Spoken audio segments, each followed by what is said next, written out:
நண்பர்களே, உங்களுக்கு தெரியும்.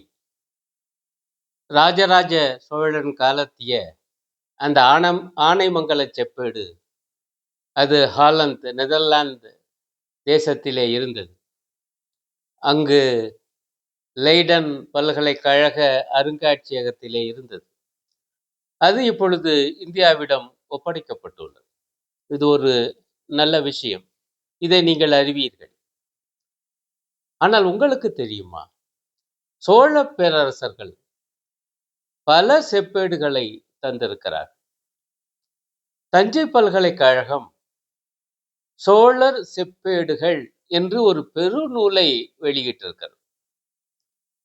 அதை படித்தால் சோழ பேரரசரில் இவருடைய காலத்தியது இந்த செப்பேடு என்பது உறுதியாக்கப்பட்ட, நிச்சயமாக தெரிந்த செப்பேடுகள் மட்டும் 18 என்கிறத அந்த நூல். அந்த 18 முதல்ல வரிசையா கொடுத்திருக்காங்க, விரிவா ஆய்வு செஞ்சிருக்காங்க.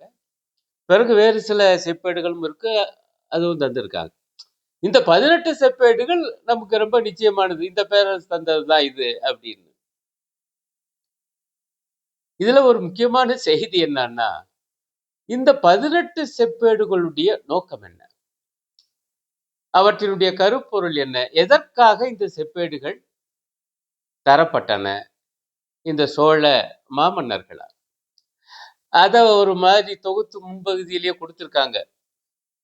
ஆனா அதை பூரா பார்த்து நான் தொகுத்த மேலும் பார்த்தா என்ன ஆச்சரியமான ஒரு செய்தி கிடைக்குதுன்னா, இந்த 18 செப்பேடுகளில் 6 பிரமதேயங்கள் வழங்குவதானது, 7 தேவதானங்கள் தருகின்றவை, 3 கோயில்களில் நிபந்தங்கள் அறக்கட்டளைகள் உருவாக்குபவை, 2 மட்டும் பள்ளி சந்தம் உருவாக்குவது, அதாவது புத்த கோயிலுக்கு தானம் தருவது. ஆக மொத்தம் 18. முதல் விஷயம், இந்த 18மே சமயம் சார்ந்ததா இருக்கு. இப்ப பிரம்மதேயம்னா என்னன்னா, வேத சமயத்தினுடைய அந்த பிராமணர்கள்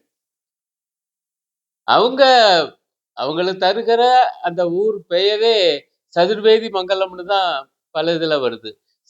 சதுர்வேதி என்றால் 4 வேதங்களையும் அறிந்தவர்கள். ஆக அவர்களுக்கான குடியிருப்பு, ஆகவே சதுர்வேதி மங்கலம். ஆக வேத சமயத்தை சார்ந்த பிராமணர்களுக்காக தரப்படுகிற நிலம் அல்லது ஊர். தேவதானம்னா என்னன்னா, கோயில்களுக்கு தரப்படுகிற நிலதானம் அல்லது ஊர் தானம். அந்த தேவதானம் என்பது எதை குறிக்கும் என்றால், ஒன்று சிவன் கோயிலா இருக்கும், அல்லது விஷ்ணு பெருமாள் கோயிலா இருக்கும். ஆக இதுவும் சமயம் சார்ந்ததுதான். இந்த ஆலய நிபந்தம் அப்படின்னா கோவில்கள்ல அறக்கட்டளைகள். உதாரணமா ஒரு செப்பேடு அங்க அப்பவே சித்திரை திருவிழா நடந்திருக்குது அந்த பகுதியில், தஞ்சை தரணியிலையும். அந்த சித்திரை திருவிழாவை எப்படி நடத்துவது, அதற்கு என்னென்ன ஏற்பாடுகள், அந்த ஏற்பாட்டாளர்கள் யார், அதுல பணிபுரியவர்கள் யார், அவர்களுக்கு என்னென்ன ஊதியம், இவ்வளவு இருக்கு. அதற்காக ஒரு வைப்பு தொகை பொன்னாகவோ அல்லது காசாகவோ மாமன்னர்கள் தந்திருக்கிறார்கள். ஆக அதன் அடிப்படையில் அதிலிருந்து வரக்கூடிய வருவாயை வைத்தால் ஆண்டுதோறும் இந்த திருவிழாக்களை நடத்த வேண்டும். இவையெல்லாம் விரிவா வருது. இந்த 2 தான் பள்ளி சந்தம்னு சொன்னேன்.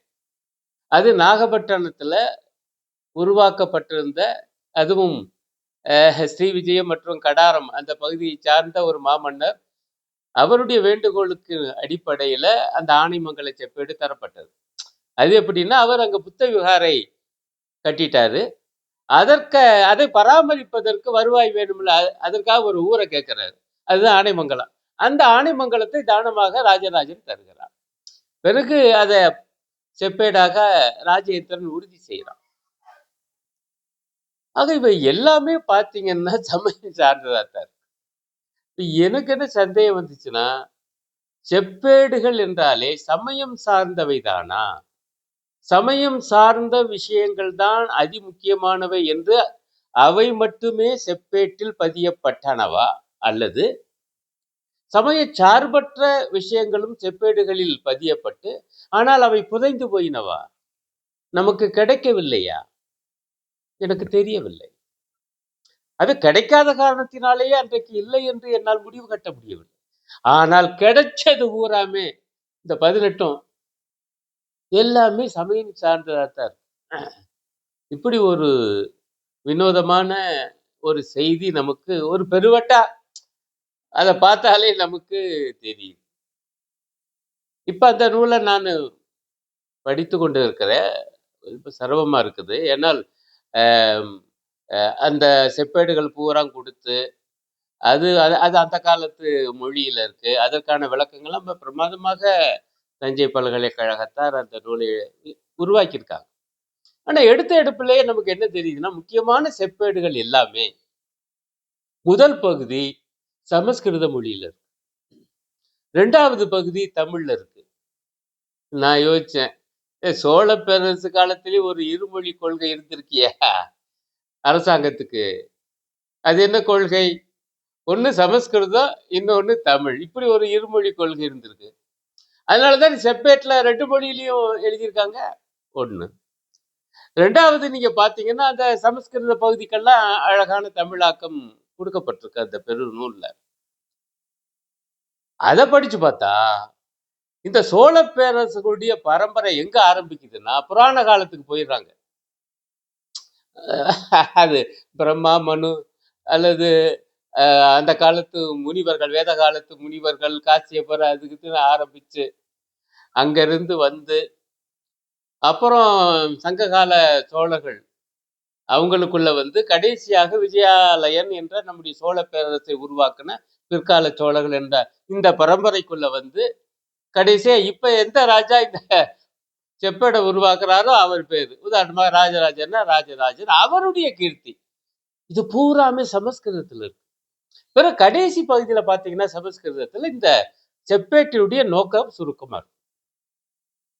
ஆனால் அடுத்து வருகிற தமிழ் பகுதியில் தான் செப்பேட்டினுடைய நோக்கம், ஏன்னா அது தமிழர்கள் அனைவருக்கும் தெரியும், சமஸ்கிருதம் எல்லாருக்கும் தெரியாது. அப்ப இந்த கிராமத்தை இந்த தேவதானமா தர்றோம், இந்த நிலங்களை பிரம்மதேயமா தர்றோம், இந்த நிலமெல்லாம் இந்த நோக்கத்துக்காக இந்த திருவிழாவுக்காக நிபந்தமாக உருவாக்கப்படுது, அல்லது இவ்வளவு பொண்ணு கொடுக்குறோம்னா அது அந்த ஊர்க்காரங்க எல்லாருக்கும் தெரிஞ்சிருக்கணும்ல. அவங்களுக்கு தமிழ் மட்டும்தான் தெரியும். ஆகவே அரசவையில் இருக்கிறவங்களுக்கு சமஸ்கிருதமும் தமிழும் தெரிஞ்சிருக்கலாம். ஆனால் வெகு மக்களுக்கு தமிழ் மட்டும்தான் தெரியும். ஆகவே அந்த பகுதி பூரா தமிழ்ல தான் இருக்கு. ஆக அன்றைக்கே சமஸ்கிருதத்துடைய ஆதிக்கம் இங்கே இருந்த. எதுக்கு சமஸ்கிருதம்? இது தமிழ்நாட்டு பகுதி, தமிழர்கள் வாழும் பகுதி. சோழ பேரரசு என்பது கிட்டத்தட்ட தமிழ்நாடை பூராவே பிடிச்சிருச்சு. பாண்டி மண்டலத்தை பிடிச்சிருச்சு, தொண்டை மண்டலத்தை பிடிச்சிருச்சு, பல்லவ பேரரசு சரிஞ்சு போச்சு, இன்னும் சொல்லப்போனா இலங்கையவே பிடிச்சிருந்துச்சு. அப்ப இது பூராமே வந்து கிட்டத்தட்ட இன்றைய தமிழ்நாடு முழுக்க அவங்களுடைய ஆட்சியின் கீழ் இருந்தது. அப்படி இருக்கும் பொழுது முழுக்க முழுக்க இந்த செப்பேடுகள் தமிழில் இருந்திருக்கலாம், இல்லை. ஆகவே சமஸ்கிருத ஆதிக்கம் என்பது அன்றைக்கு இருந்தது. அதை பேரரசுகளும் ஏற்றுக்கொண்டிருந்திருக்கிறாங்க. அதன் அடிப்படையில் தான் ஒரு விதமான நான் சொன்னது போல இருமொழி கொள்கை அதுவும் இந்த பட்டயங்கள்ல வெளிப்படுது.